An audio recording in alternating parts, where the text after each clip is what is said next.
by Blancpain in Le Brassus, in the Vallée de Joux, and today we're going to make a little parallel between the world of cars and the world of watchmaking. As you might have seen on the Watches TV, Blancpain is one of the main partners of Lamborghini, the famous Italian car manufacturer. And we were fortunate enough to go and visit that car manufactory for its 50th anniversary celebration.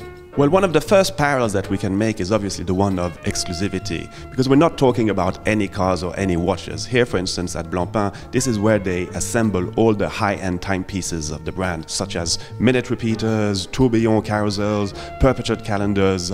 Whereas for Lamborghini, obviously we're talking about exclusivity by definitions, and these cars are all supercars, very high-performant cars.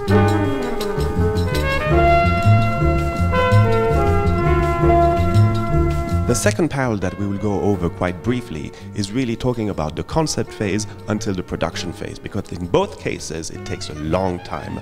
For a watch, or just simply for the movement of a watch, it can take up to 4 or 5 years, and for a car engine is exactly the same. If I tell you how many months is needed, you will smile immediately. We talk about something that is between 4 years and 4 years and a half. This is the time that we have to be able to develop a new engine and to put in production.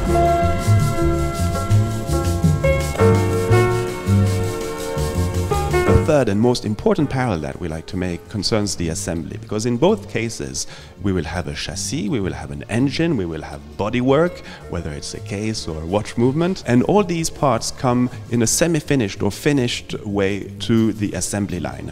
In the case of Lamborghini, we can really talk about assembly lines, whereas here at Blancpain it's more workshops that are involved.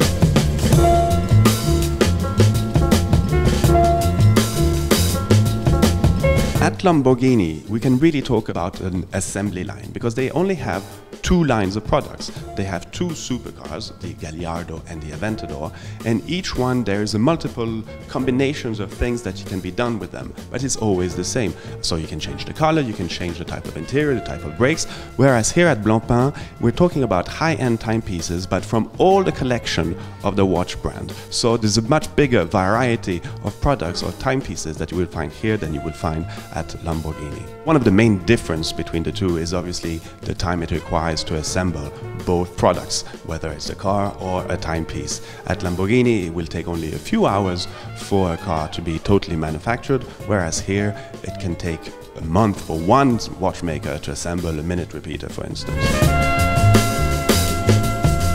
One day we are able to deliver 6 cars in 8-hour time. It means this is the time that is needed to build a car. In terms of hour, we talk about more or less 140 hours to build a car, but also in this case is a mix between perfectly automatically activity and a total manually activity. In terms of finalization and customization, there is also a parallel between the two. At Lamborghini, you can ask simple things like, for instance, the color of the stitches of your seats, whereas here at Blancpain, you can ask to have special engraving that will require also a lot of time to do by a special artisan. Another parallel, and it's not because we're talking about craftsmanship where the human hand is so present, but in both cases, customers, they want obviously a nice satisfaction about their products, and they want reliability behind it. I think at the end is not a problem of handcraft or a fully machine. It's an issue of the perfect product, perfect in terms of quality, in terms of refinement, in terms of functionality. And I think watch and car must work in the same way. You expect to read the right time and you expect to have from the car the right performance. And nobody is allowed to say, I can accept to have 10 seconds less or to have 2 kilometers less compared to what was declared. These two brands need to push the limits of what they can do today even further. So this means higher complication for the watchmaker, and for the car manufacturer, this means also pushing the limits much further.